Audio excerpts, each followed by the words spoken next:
రంగారెడ్డి జిల్లా కాంగ్రెస్ పార్టీ అధ్యక్షులు గవర్నర్ చల్లా నరసింహారెడ్డి గారు ఈ కార్యక్రమాన్ని ఇంత గొప్పగా ఇంత పెద్దగా ఆర్గనైజ్ చేసినటువంటి మీ అందరి అభిమాన నాయకుడు ఈ షాద్ నగర్కు ఇన్ఛార్జిగా వ్యవహరిస్తున్నటువంటి శ్రీ ఈరపల్లి శంకర్ గారు గతంలో ఈ ప్రాంతానికి పార్లమెంట్ సభ్యునిగా ఎన్నో సేవలు అందించిన మాజీ పార్లమెంట్ సభ్యులు రాష్ట్ర కాంగ్రెస్ పార్టీలో ఉపాధ్యక్షులు గవర్నర్ డాక్టర్ మల్లు గారు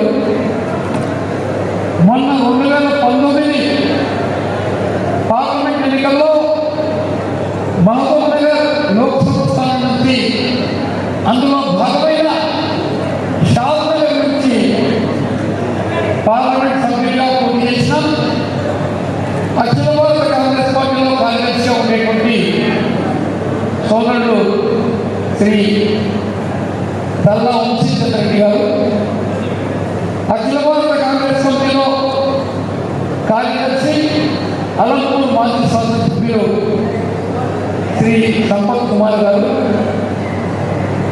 మధుసూదన్ రెడ్డి గారు దేవరికగా బాధ్యులు, పెద్దలు యాదవ్ గారు, దాని తర్వాత ఇంకా బాబు గారు, వేదికపైన ఆశించినటువంటి అన్ని మండలాలు, మున్సిపాలిటీలు, షాద్ నగర్ ప్రాంతంలోని అన్ని ప్రాంతాల నుంచి విచ్చేసినటువంటి గౌరవ ముఖ్య నాయకులకు, కార్యకర్తలకు,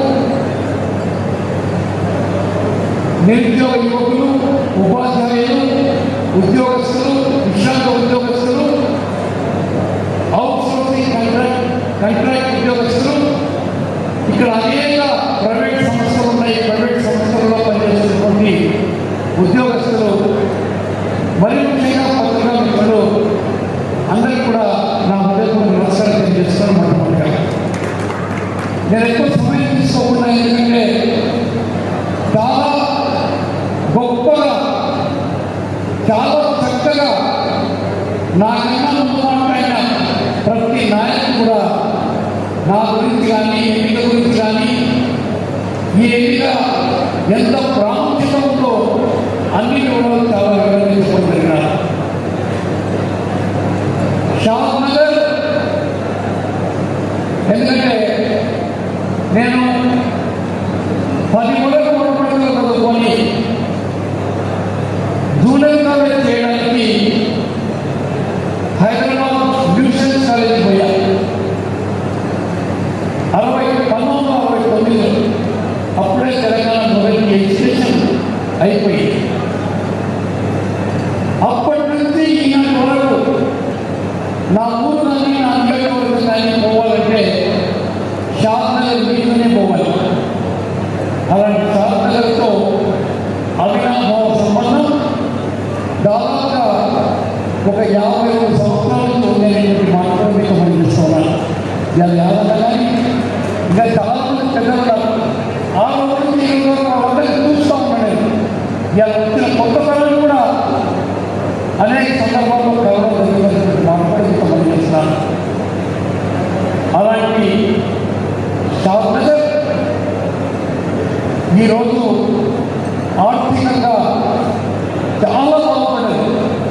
దానికి ప్రధాన కారణం రాజశేఖర రెడ్డి గారు గతంలో ఉండే కాంగ్రెస్ ప్రభుత్వానికి మాత్రం మీకు గమనిస్తున్నాను.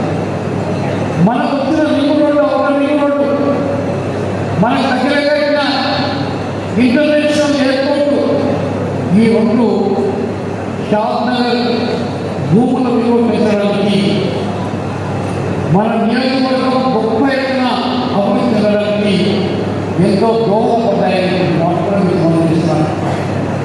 అదేవిధంగా నేను రాజశేఖర రెడ్డి గారి ప్రభుత్వంలో గ్రామీణాభివృద్ధి శాఖ మంత్రిగా ఉన్నప్పుడు ఒక 2 చాలా ప్రతిష్టాకరమైనటువంటి విద్యా సంస్థల్ని షాద్ నగర్ మంజూరు చేయడం జరిగినటువంటి మాట కూడా మీకు గమనిస్తున్నారు.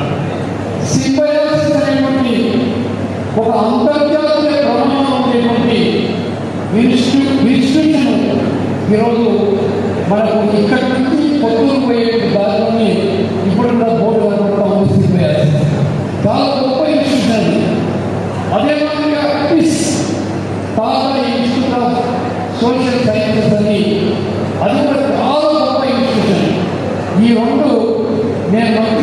ఉంటే శాసనకు మంచి చేశామని మాట్లాడుతున్నాను.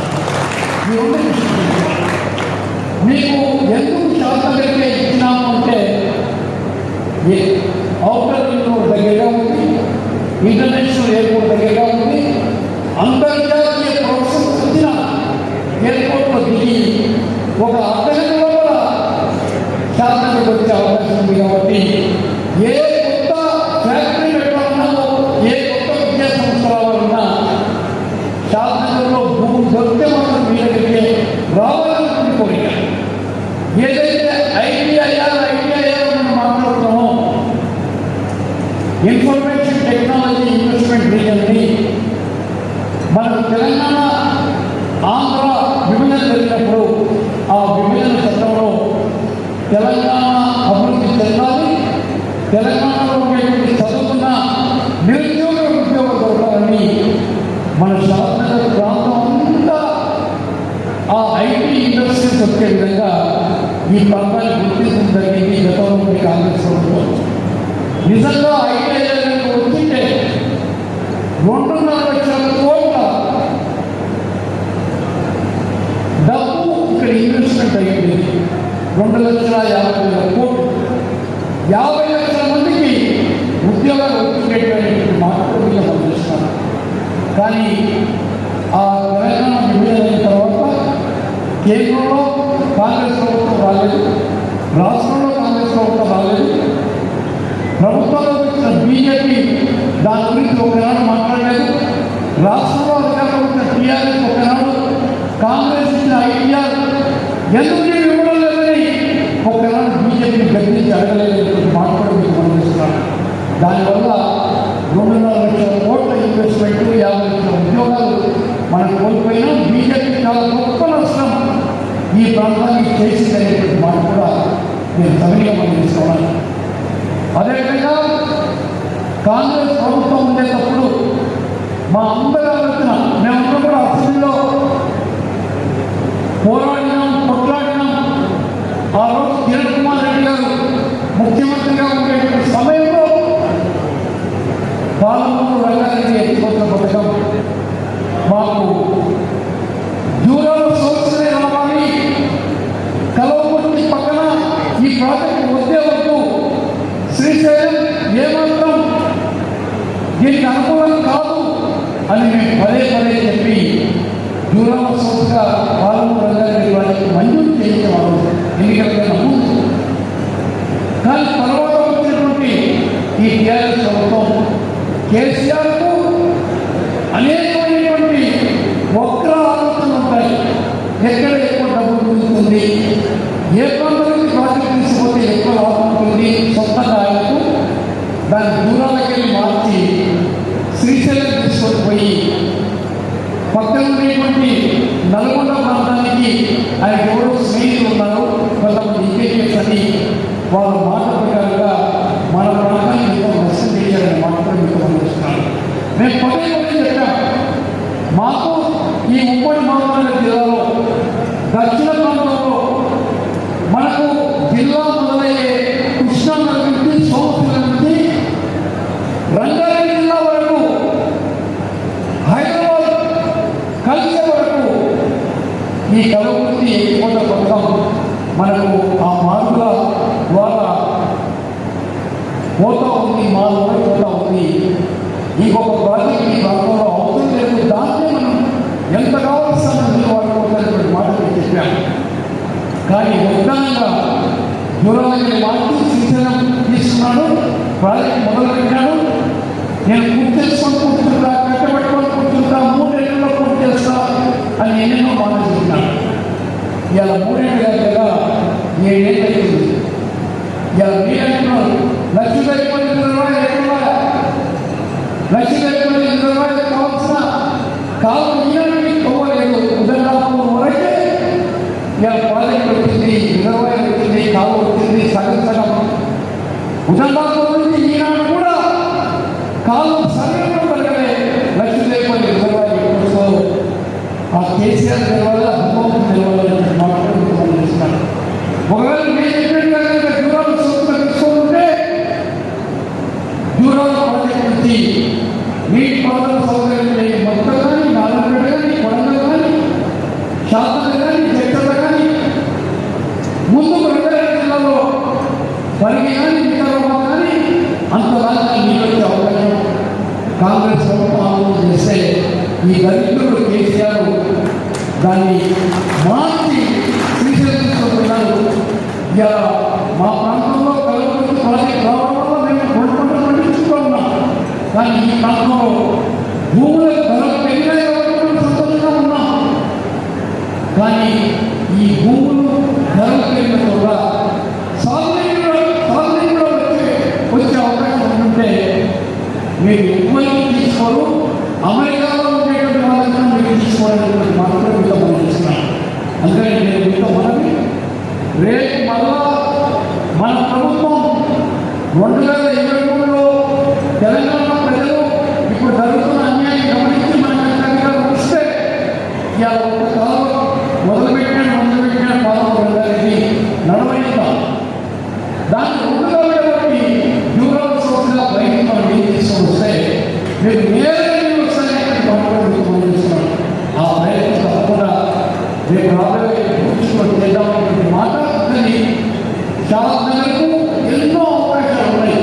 అలాంటి అవకాశాన్ని మనం అందించడానికి ప్రయత్నం చేద్దామనేటువంటి మాట నేను పనిచేస్తూ సమయం ఎక్కువైన వాళ్ళు ఎక్కువ సమయం తీసుకోకుండా సూర్య రేపు 14వ తేదీన మనకి ఎన్నికలు జరగబోతూ ఉన్నాయి. గ్రాడ్యుయేట్ కాన్స్టిట్యూన్సీ ఎన్నిక. ఈ గ్రాడ్యుయేట్ కాన్స్టిట్యూన్సీ ఎన్నికల్లో ఎందుకో నాకు పోటీ చేయాలని అనిపించింది.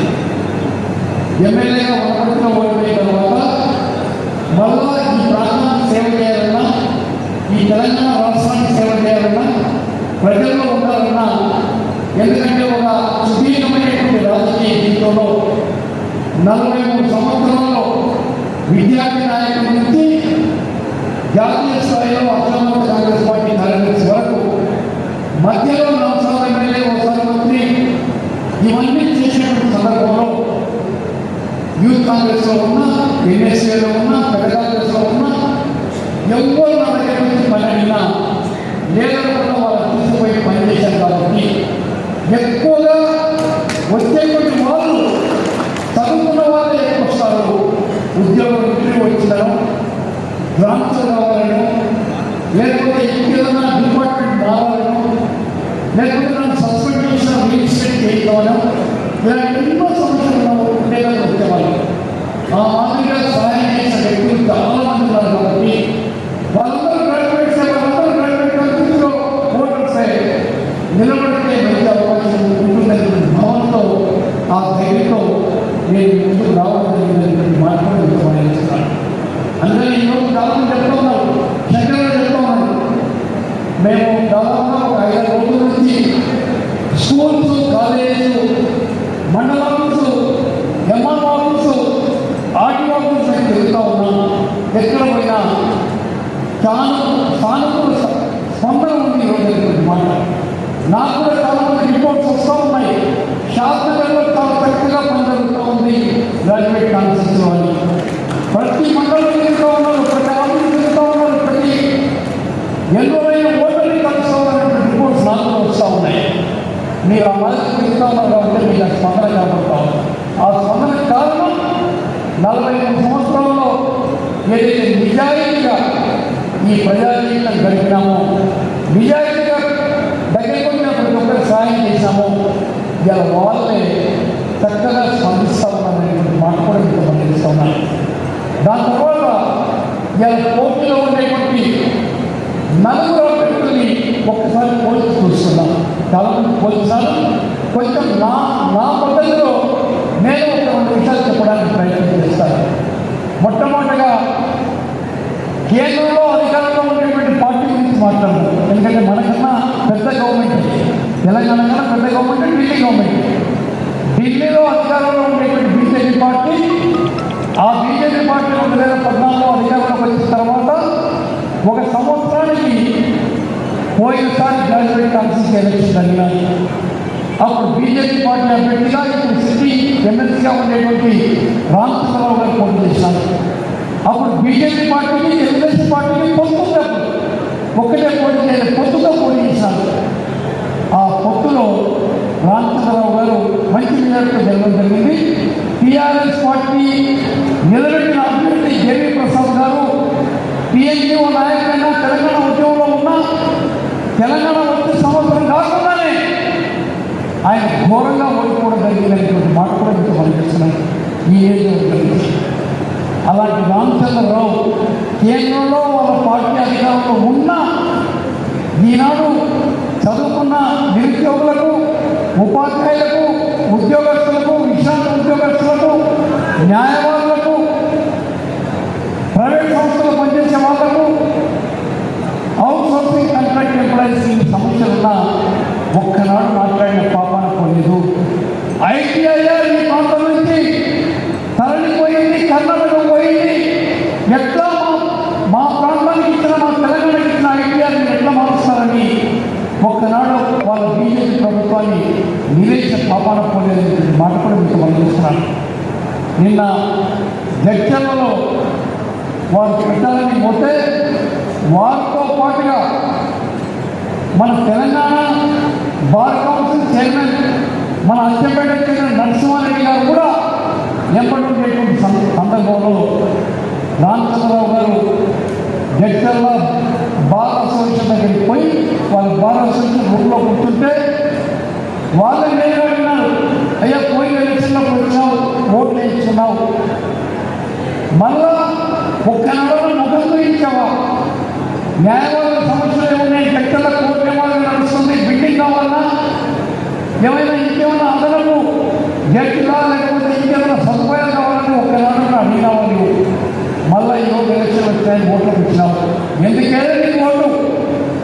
నువ్వు బయటికి పోమని సంస్కారం అది కాదు, మేమే బయటికి పోతామని ఆయన లోపల కొట్టుబెట్టి న్యాయవాదులుగా బయటకు వచ్చేసారు. మాట్లాడుతూ మనం చేస్తున్నాం. అది ఆయన పనితీరుకు ఇది ఒక మత్తు కనుక. అందుకనే ఈరోజు బీజేపీ వాళ్ళ ప్రచారం ఏమని వస్తుందంటే, మేము ఇంతమంది నాయకులను కూర్చోనున్నాం, అభ్యర్థితో పాటుగా కూర్చోనున్నాం, ప్రతి చోట అందరూ మాట్లాడుతూ ఉన్నాం. మొన్న జడ్చర్లో ఆ సంఘటన జరిగిన తర్వాత ఇవాళ బీజేపీ పార్టీ నాయకులు క్యాండిడేట్ని ఎప్పుడు రావద్దని చెప్తా ఉన్నారు. అయ్యా నీ ఎప్పుడు వస్తే ఏం చేసేది ఎవరి పుట్టకలు అడుగుతూ ఉన్నాడు. అందుకని నిన్న నాగరికంలో చూస్తే క్యాండిడేట్ లేదు, ఈరోజు ఎక్కడో జడ్చర్లో ఎటువంటి క్యాండిడేట్ లేదు. కేవలం వాళ్ళ పార్టీ అధ్యక్షులు మిగతా నాయకులు ప్రచారం చేస్తూ ఉన్నారు. అది ఈనాడు బీజేపీ పరిస్థితి, బీజేపీ క్యాండిడేట్ పరిస్థితి అనేటువంటి మాట కూడా మీతో మనం చేస్తున్నాం. అందుకని ధైర్యంగా మనం ప్రచారం చేద్దాం. దాని తర్వాత రాష్ట్రంలో ఉండేటువంటి పార్టీ పరిస్థితులు చూడండి. కేసీఆర్ గారు ఉద్యమ నాయకుడు, తెలంగాణ తెచ్చినాన్ని పదే పదే చెప్తా ఉన్నాడు. తెలంగాణ ఇచ్చిందెవరో మాత్రం చెప్పండి. తెలంగాణ తెచ్చినా అంటాడు. ఇచ్చిందని కాంగ్రెస్ ఒక్కనాడు కూడా చెప్పండి. ఎందుకంటే ఎక్కడ కాంగ్రెస్ పేరు వస్తుందని. అలాంటి 7 సంవత్సరాలు ఈయన పరిపాలన తర్వాత ఇలా గ్రాడ్యుయేట్ కాన్స్టిట్యూన్సీలో ఆయన పరిస్థితి ఏమంటే, ఎందుకంటే ఆయన పరిపాలన టీం ఏమాదిరిగా ఉందో చదువుకున్న వాళ్ళే న్యాయం చేస్తారు. వాళ్ళకి అన్ని విషయాలు తెలుస్తాయి కాబట్టి వాళ్ళే ప్రభుత్వం బాగా పనిచేస్తుందా, బాగా పనిచేయడం లేదా వాళ్ళే విశ్లేషణ చేస్తారు.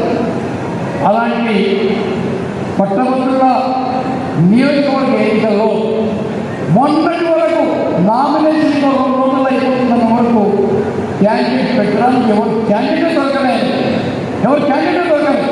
వాళ్ళ పార్టీలో ఎవరిని అడిగినా కూడా ఓడిపోయే సీటు మార్చేందుకు ఎందుకు మమ్మల్ని బలిపని చేస్తావు?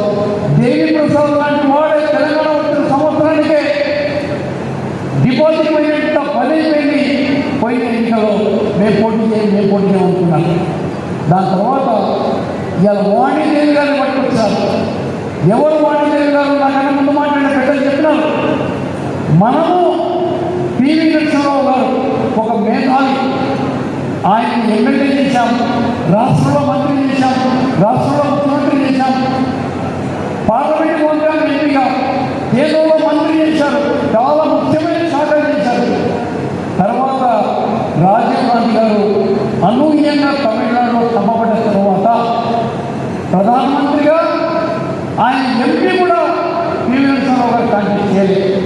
ఇంకా నాకు రాజకీయాలు అవకాశం అవకాశం ఉండదేమో అనుకొని సామానంతో తీసుకొని హైదరాబాద్ కూడా షిఫ్ట్ అయినాడు ఆయన పుస్తకాల్లో వెలువడి తీసుకొని.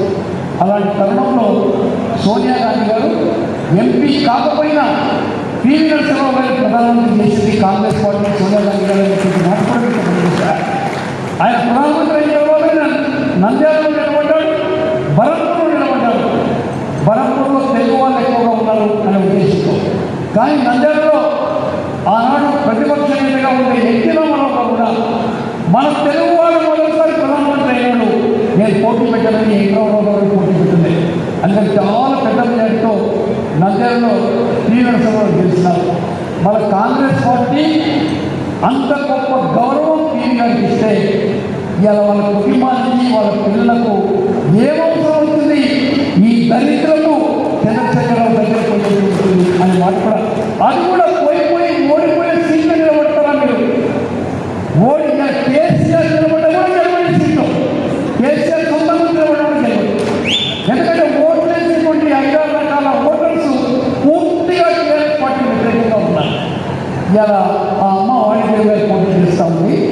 నాకు ఆశ్చర్యం ఏమంటే, నేను జడ్చర్ నుంచి శాసనం వస్తూ ఉంటే నాకు వాయిస్ వచ్చింది. ఎవరు కానీ విన్నా నేను వాణిజ్య మాట్లాడుతూ ఉన్నా. గ్రాడ్యుయేట్ కాన్ఫరెన్స్లో ఎమ్మెల్సీగా పోటీ చేస్తూ ఉన్నాను. నేను దివంగత ప్రధానమంత్రి పివి నరసింహరావు గారి కుమార్తెను. నేను ఎన్నో విద్యా సంస్థలు నడిపిస్తూ ఉన్నాను. విద్యా సంస్థలు నడపడం నాకు మంచి అనుభవం ఉంది. మీ సమస్యలు తీరుస్తాను, నాకు ఓటేసి మొదటి ప్రిఫరెన్స్ ఓటేసి గెలుపుతాం చెప్తుంది. ఒక్క మాట కూడా నేను టీఆర్ఎస్ పార్టీ తరఫున పోటీ చేస్తున్నాను. నన్ను చంద్రశేఖరరావు గారు కేసీఆర్ నిలబెట్టాను ఒక మాట చెప్పలేదు. అంటే ఎంత దౌర్భాగ్య పరిస్థితి చూడండి. మనకి టీఆర్ఎస్ పేరు చెప్పుకోవడానికి కూడా ఆ పార్టీ తరఫున పోటీ చేస్తున్న ఆమెనే భయపడుతుంది, క్యాండిడేట్ భయపడతా ఉంది. కేసీఆర్ పేరు చెప్పడానికి కూడా భయపడుతుంది. ఈయనేమో నిలబడ్డానే పార్టీ పేరు ఆమె నిలబెట్టాను పేరు చెప్తలేదు. ఆడనేమో పార్టీ వాళ్ళు నిలబెట్టిన అభ్యర్థిని ఎమ్మటించుకోవడానికి భయపడుతున్నారు. బీజేపీ పార్టీ అభ్యర్థిని ఎమ్మటించుకోవడం భయపడుతున్నారు. ఈయనేమో నిలబడినటువంటి పార్టీ పేరు చెప్పడానికి భయపడుతుంది. ఇది ఈ 2 పార్టీల పరిస్థితి. అక్కడ బీజేపీ, ఇక్కడ మన టీఆర్ఎస్. ఇక తర్వాత 3వ వ్యక్తి ప్రొఫెసర్ నాగేశ్వర్ గారు. వారు కూడా 2 సార్లు ఎమ్మెల్సీగా పనిచేస్తారు. ఇదే గ్రాడ్యుయేట్ కాన్ఫరెన్స్లో 2 సంవత్సరాలు ఒకసారి, 6 సంవత్సరాలు ఒకసారి, 8 సంవత్సరాలు పనిచేసినాడు. ఏం చేసినాడు సార్ 8 సంవత్సరాలు మీరంటే చెప్పుకోవడానికి ఏమి కేవలం టీవీ డిబేట్లు, సంపత్గా చెప్పినట్టుగా విశ్లేషణ. అది కూడా మన నిరుద్యోగ యువకులకు ఉద్యోగాలు ఎక్కువ చేయాలని విశ్లేషణ చేస్తే బాగుంది. మన టీచర్లకు ఎట్లా మంచి ట్రీట్మెంట్ చేయాలని విశ్లేషణ చేస్తే బాగుంది.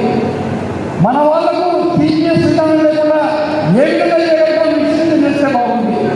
కానీ అది ఎప్పుడూ అమెరికా, చైనా లేకపోతే ఇంకేదో దేశం గురించి మాట్లాడడం తప్ప ఆయన ఓటు చేసే వాళ్ళ గురించి ఒకనాడు మాట్లాడే పాపన పోలేదని మాట కూడా గమనిస్తున్నాను. అదే కాకుండా ఈరోజు ఆయనను బలపరిచే పార్టీ కానీ ఆయన వెనుక ఉండే త్యాగం కానీ ఈరోజు లేదు. ఏదైనా సమస్య వస్తే ఒక అంబేద్కర్ కూర్చున్నామో, ఒక ధర్నా కూర్చున్నామో, ఒక పాదయాత్ర చేద్దామో అంటే ఎంత సైన్యం కానీ త్యాగం కానీ లేదని మాట కూడా మీకు కనిపిస్తున్నాడు. అందుకనే ముగ్గురు అభ్యర్థుల పరిస్థితి అది. మరి ఈనాడు కాంగ్రెస్ పార్టీ తరఫున సోనియా గాంధీ గారి ఆమోదంతో నిలబడేటువంటి చిన్నారెడ్డి గురించి ఇలా మాట్లాడిన ప్రతి ఒక్క మొక్క కూడా చెప్పడం జరిగింది. మళ్ళా నేను నా గురించి చెప్పుకొని సమయం చేయకుండా గొప్ప ట్రాక్ రికార్డు ఉంది, నిజాయితీపరంగా పేరుంది, విద్యావేత్తగా పేరుంది. ఏదైనా విషయాన్ని పట్టుకుంటే అది సాధించే వరకు నిద్రపడనేటువంటి ఒక పేరు కలిగినటువంటి మాట కూడా మీకు గమనిస్తున్నాను. అందుకనే నేను ఆ ఉద్దేశంతోనే ఈ ఎన్నికల్లో పోయినసారి గ్రాడ్యుయేట్ కాన్ఫరెన్స్లో ఓటు చేసిన తెలంగాణ ఉద్యమంలో 1200 మంది యువకులు ప్రాణత్యాగం చేసి తెలంగాణ రావడానికి దూరపడినటువంటి యువకులు చదువుకున్న వాళ్ళు చాలా పెద్ద ఎత్తున మోసపోయారు. టీఆర్ఎస్ పార్టీ వాళ్ళను చాలా మోసం చేసింది అనే ఉద్దేశంతో ఎమ్మెల్సీగా గెలిచే అవకాశం వస్తే ఇవాళ 1,91,000 ఉద్యోగాలు ఖాళీగా ఉన్నాయని చెప్తా ఉన్నారు ప్రభుత్వంలో. అదే మాదిరిగా 3,016 రూపాయలు ఎంపిక గుర్తిస్తానని 2018 ఎన్నికల కన్నా ముందు కేసీఆర్ ఎన్నికల మేనిఫెస్టోలో ప్రతి ఎలక్షన్ మీటింగ్లో వారు వాగ్దానం చేయడం జరిగింది. ఆయన గెలిచి 26 నెలలు అయింది, ఒక్క నయా పైసా ఒక నిరుద్యోగ యువకుని అకౌంట్లో వేయలేదు. ఇది మోసం. నిజంగా ఎవరైనా కనుక కోర్టు పోతే కేసీఆర్ 420 కేసీఆర్ సీటర్ అంటే ఒక మాట చేస్తే మాట పైన నిలబడకపోవడం, అది చీటింగ్ చేసి వస్తుందనే మాట కూడా మీకు మనం చేస్తున్నాను. అది కనుక మన కోర్టు పోతే తప్పకుండా ఈ కేసు కోర్టు అడ్మిట్ చేస్తుంది, శిక్ష పడుతుంది కేసీఆర్ గారి మాట కూడా మీకు మనం చేస్తున్నాం. అందుకనే ఈ 26 నెలల్లో 3,016 రూపాయల చొప్పున 78,416 రూపాయలు నువ్వు ప్రతి నిరుద్యోగ యువకుడికి బకాయి పడ్డావు. ఆ అమౌంట్ నువ్వు ఎప్పుడు వాళ్ళ బ్యాంక్ అకౌంట్ వేస్తావో చెప్పు. రేపు ఏప్రిల్ నుంచి కొత్త బడ్జెట్ మొదలవుతుంది. 2021-22 కొత్త బడ్జెట్ మొదలవుతుంది. ఆ కొత్త బడ్జెట్లో ఆర్థిక సంవత్సరం మొదటి నెల ఏప్రిల్ నుంచి 3,016 రూపాయలు వేస్తావా ఏవా ప్రతి నెల ఈ 1,91,000 ఉద్యోగాలు ఎంతలో నువ్వు భర్తీ చేస్తావు అనేటువంటి మాట రేపు 14వ తేదీ నాడు ఓటు వేయడం అయిపోతే 17వ తేదీ నాడు ఓట్లు లెక్కించుకుంది. మీ అందరి ఆశీర్వాదంతో నా గెలుపొందే అవకాశం వస్తే నా మొట్టమొదటి కార్యక్రమం 18వ తేదీ నాడు కేసీఆర్ ఇంటికి మా మిత్రులందరూ కూడా తీసుకొని ఒక వినతి పత్రం రాసుకొని కేసీఆర్ గారు 1,91,000 ఉద్యోగాలు మీకు 3 నెలల సమయం ఇస్తున్నా భర్తీ చేయి.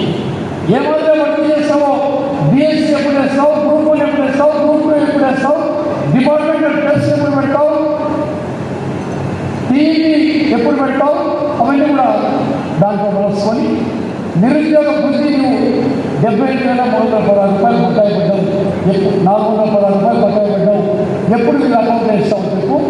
నెల నెలలకు ఎప్పుడు చేయడం మొదలు పెడతావు చెప్పు. నీకు 3 నెలల సమయం ఇస్తున్నా, నీవు వెంటనే చేయకపోతే నీ ఇంటి ముందు నా ప్రాణం పోయినా సరే నేను ఆమెను నిరాకరణ చేస్తానటువంటి మాట నేను చెప్పడం జరుగుతుంది. ఆయన పోయి ఆ నోటీస్ కూడా ఇవ్వడం జరుగుతుంది అనేటువంటి మాట కూడా మీకు తెలియజేస్తున్నాను. మరి కేసీఆర్ ఉంటాడో చిన్నారెడ్డి ఉంటాడో నేను కూర్చున్న తర్వాత తెలుస్తుంది.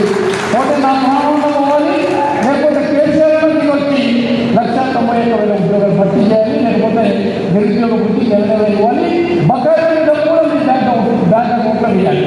అందుకని నా పైన నమ్మకం ఉంచి మీరు నేను ఇప్పుడే చెప్పా 3 అభ్యర్థుల పరిస్థితి మీకు చెప్పాను. అలాంటి వాళ్ళకి 14 సంవత్సరాల అవకాశం ఇచ్చాం, ఏమి జరగలేదు. మళ్ళా ఒకసారి అవకాశం ఇస్తే మళ్ళా 6 సంవత్సరాలు మోసపోతాం. అందుకని దయచేసి అది పక్కకు చూడవద్దు. మీరు మిగతా టీచర్స్ కానీ ఉద్యోగస్తులు కానీ లేకపోతే విశ్రాంత ఉద్యోగస్తులు కానీ మీకు రావాల్సిన ట్రీట్మెంటు, మీకు రావాల్సిన డిఏ, సిపిఎస్ దాని వరకు ఇవన్నీ కూడా నేను కౌన్సిల్లో నాకు అవకాశం వస్తే మాత్రం వదిలిపెట్టని కేసీఆర్ను, వదిలిపెట్టని టీఆర్ఎస్ను తప్పకుండా వాళ్ళ మెడలు వచ్చి ఇవన్నీ కూడా సాధించుకుంటాం అనేటువంటి మాట నేను మీతో సవినీయంగా అభివృద్ధి చేస్తూ ఈనాడు బ్యాలెట్ పేపర్ చాలా పెద్దగా ఉందని చెప్పినాను. 93 మంది పోటీ చేస్తున్నారు. ఈ 93 మంది కూడా పోటీ చేయడానికి కేసీఆర్ కారణం. కేసీఆర్ ఎంత దొంగ అంటే ఇలా టీవీఎన్ సభ గారు కూర్చుంది క్యాంటీన్గా పెట్టడానికి మంత్రుల్లో ఇక్కడ అడ్వకేట్స్ నామినేషన్ కారణంగా వాళ్ళిద్దరూ బ్రాహ్మణ కులస్తారు. చంపిన వాళ్ళు టీఆర్ఎస్ వాళ్ళు. ఆ చనిపోయే ముందు మామరావు గారు మరణ వాంగ్మూలం ఇచ్చాడు. నన్ను చంపింది మండల టీఆర్ఎస్ అధ్యక్షుడు శ్రీనివాసు, ఆయన యాంకర్. అలాంటి సందర్భంలో కేసీఆర్ వాళ్ళు పంపడాన్ని ఆ హత్యను ఖండించిన బ్రాహ్మణ పోలి అంత దుర్మార్గుడు. అందుకనే బ్రాహ్మణ దండని న్యాయవాదుల్ని న్యాయమని పోరాడుతూ ఉంటే అక్రమాలకు పాల్పడుతున్న టీఆర్ఎస్ అంటున్నారు. కాబట్టి ఎక్కడ బ్రాహ్మణ ఓట్లన్నీ నాకు దూరం అయిపోయామని పీడిఎన్సీ బిడ్డని తీసుకొచ్చి మన ముందు నిలబెట్టాడని ఆ అపోహలు పోగొట్టుకోవడం తప్ప ఇది కాదు. అదే మాదిరిగా ఈరోజు మనం నిన్న చూస్తూ ఉన్నాం కులరాజకీయ చేయడంలో కేసీఆర్ దిద్దాలనేటువంటి మాట కూడా మీకు మనం చేస్తున్నాను. ఎట్లయితే కేంద్రంలో బీజేపీ మత రాజకీయాలు చేస్తూ ఉందో రాష్ట్రంలో కుల రాజకీయాలు చేయడంలో కేసీఆర్ దిద్దా. అలాంటి వానికి మనం కర్రు కాచి వాత పెట్టి బిడ్డాన్ని పాడు బుద్ధులు మానుకో. నీకు తెలంగాణ ప్రజలు గొప్ప ఎత్తున గౌరవించి 2 సార్లు ముఖ్యమంత్రి చేశారు. దోచుకున్నావు తెలంగాణను, వేల కోట్లు దోచుకున్నావు. మిషన్ భగీరథ అన్నావు, మిషన్ కాకతీయ అన్నావు, కాళేశ్వరం అన్నావు, పాలమూరు రంగారెడ్డి అంటా ఉన్నావు. దోపిడీ తప్ప నీకు ఆలోచన లేదు. మా బాగు గురించి మాత్రం నీకు పాటుపడతలేవు. నీ సంగతి చెప్తాము. రేపు జరగబోయేటువంటి ఈ పట్టభద్రుల నియోజకవర్గ ఎన్నికనే నాంది. దీని తర్వాత జరిగే ప్రతి ఎన్నికల్లో నేను ఓడించి తీరుతామనేటువంటి సంకేతం మనం ఇవ్వాల్సిన అవసరం అనేటువంటి మాట కూడా మీతో మనం చేస్తూ ఉన్నాను. అందుకని దయచేసి ఏదైతే మీరు ప్రచారంలో ముందున్నారో ఇంకొక వారం రోజులు మీకందరూ కూడా మంచి ఓటర్ స్లిప్స్ కూడా మీకు పంపించడం జరిగింది. ప్రతి ఓటర్ని కలుసుకునే అవకాశం ఉంది. ప్రతి ఓటర్కి ఓటర్ స్లిప్ కరపత్రం ఇచ్చి మీరు చిన్నారెడ్డి ఓటు వేయండి. ఈ జంబో బ్యాలెట్ పేపర్లో వెతుక్కునే అవసరం లేకుండా ఆయన పేరు అన్నిటికన్నా పైన ఉంది. Serial number 1 doctor B Chinnareddy. 2 భాషల్లో ఉంటుంది. డాక్టర్ బి చిన్నారెడ్డి తెలుగులో, డాక్టర్ బి చిన్నారెడ్డి ఇంగ్లీష్లో. దాని కింద నన్ను నిలబెట్టిన పార్టీ పేరు కూడా ఉంది. ఇండియన్ నేషనల్ కాంగ్రెస్ అనేటువంటి మాట కూడా రాసింది. ఆ మూడు వాక్యాలు ఒక డబ్బా మాదిరి ఉండేటువంటి గడిలో ఉంటాయి. సీరియల్ సంఖ్య ఒక పక్క ఉంటుంది. ఆ పేరు పక్కన నా ఫోటో ఉంటుంది. ఆ ఫోటో పక్కన మన ప్రిఫరెన్షియల్ ఓటు వేయడానికి ఒక డబ్బా ఉంటుంది. ఇటుపక్క ఏదైతే సీరియల్ నెంబర్ 1 ఉందో ఆ చివరి కూడా 1వ నెంబర్ వేసి నాకు పర్సనల్ ఓటు వేసి నాకు గెలిపించవలసిందిగా మీతో చేతులు జోడించి సవినీయంగా ప్రార్థిస్తా ఉన్నాను. ఎలక్షన్ల తర్వాత రిజల్ట్ వచ్చిన తర్వాత మళ్ళా ఒకసారి శాసనసభ నియోజకవర్గంలో కూర్చుందాం. మనకు కావాల్సినటువంటి మీరేం భయపడవద్దు. మాకు ఎమ్మెల్యే లేదు, మాకు ఎంపీగా లేదు అనేది భయపడవద్దు. గెలిచే అవకాశం వస్తే తప్పకుండా మీకు అన్నింటిగా అండగా ఉంటాననేటువంటి మాట మీరు సరిగా పనిచేస్తూ ఈ కార్యక్రమాన్ని ఇంత పెద్ద ఎత్తున ఇంత బాగా ఆర్గనైజ్ చేసినటువంటి శంకరన్నకు వాళ్ళ ఇంటి నా హృదయపూర్వకమైన ధన్యవాదాలు తెలియజేస్తున్నాను. నమస్కారం.